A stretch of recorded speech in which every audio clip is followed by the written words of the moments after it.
One thing I want to just talk about for our listeners is they're going to be hearing a lot of noise in the background. That is the 747 jet that is parked in the parking lot, better known as the fans in the cellar. The air handlers, we call them. Air handlers, much more professional sounding term. Yeah.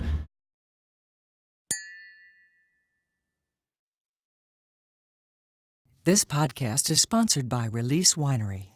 Every wine tells a story. Each growing season, it's our goal to create an artisan Napa Valley wine of exceptional quality.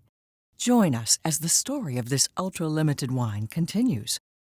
Learn more at releasewinery.com.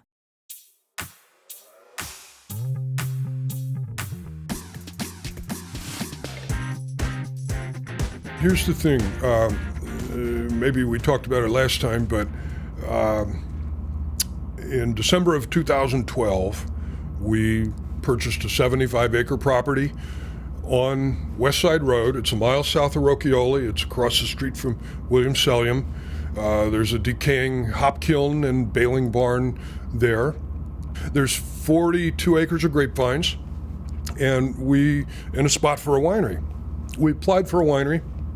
It took 6 years to get it.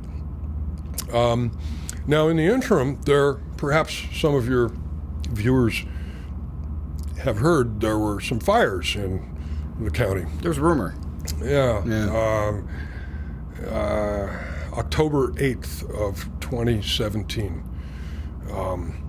and on for days. And, 5,300 homes were burned in Sonoma County. So anyway, it took a long time to get the permit. It was approved, appealed, approved again.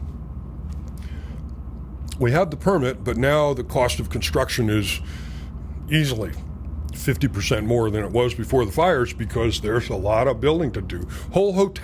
Two whole hotels burned down, and 5,300 homes. So we are dragging our feet a little bit, I would say. So eventually it'll get built, but not right away. Not in a big hurry. Well, we have Sidebar Cellars, and there's no same varieties. It's not like less expensive versions of what Chardonnay or Cabernet or Pinot Noir or Syrah. But we make some fun wines. We make an Old Vine Zinfandel, and we make a Sauvignon Blanc, and we make a Kerner, which is an unusual German variety, but these days most often found in the Südtirol in northern Italy, the Alto Adige, sort of northeastern Italy, Kofererhof, and I think Abbadia Retrerte, something like that. And it's a cross between Riesling and Trollinger, known in the northern Italy parts as Schiava, which is actually a red grape. So it's a very pale colored red grape, and I would say in French, sans intérêt, without interest. But with the cross with Riesling, it produces this white wine, which I really like. It smells a little like Riesling, but has a little more of the, not all, but a little of the body of Gewürztraminer. So it's like, imagine Riesling with a little more mouthfeel. And we like it a lot. I haven't had a glass of Riesling since lunch.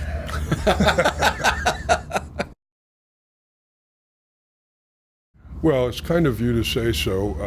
As I joked earlier, you hang around for about 45 years and people start to notice. So You're not dead yet. Yeah, I'm still here. Yeah, you are. I hope so. In the meantime, a number of people have come and gone, even started their own successful business and then sold the company. I could name, several of those right within the last year or two. So we're fortunate that our two kids, Claire, who's just about to turn 29, and Alan, who just turned 27, have decided that they wanted to join the family business. And so we have really bright, talented, educated, dedicated next gen who is going to help us out. Well, there's two things. One is to to retire, I'm sorry, but to retire is to die. You gotta keep engaged, working, etc. That said, I'm 68. A long day for me, other than when I'm traveling or doing events, is 6 hours. Often I'm in at 10, lunch at noon, back at 2, out at 4. So I'm working about half time and delegating a lot more. I am delegating harvest decisions actually to Claire and to our associate winemaker, Lydia Cummins. And so, and Claire goes around with our longtime viticultural consultant, Daniel Roberts, Dr. Dirt, PhD in soil science. And so he's teaching her about the vineyards. And I don't have the same energy to drive around looking at vineyards as much as I did. So, but on the other hand, there's sort of a buildup of knowledge. I mean, I think of the, hopefully, like the Indians, that, the wisdom of the elders is respected.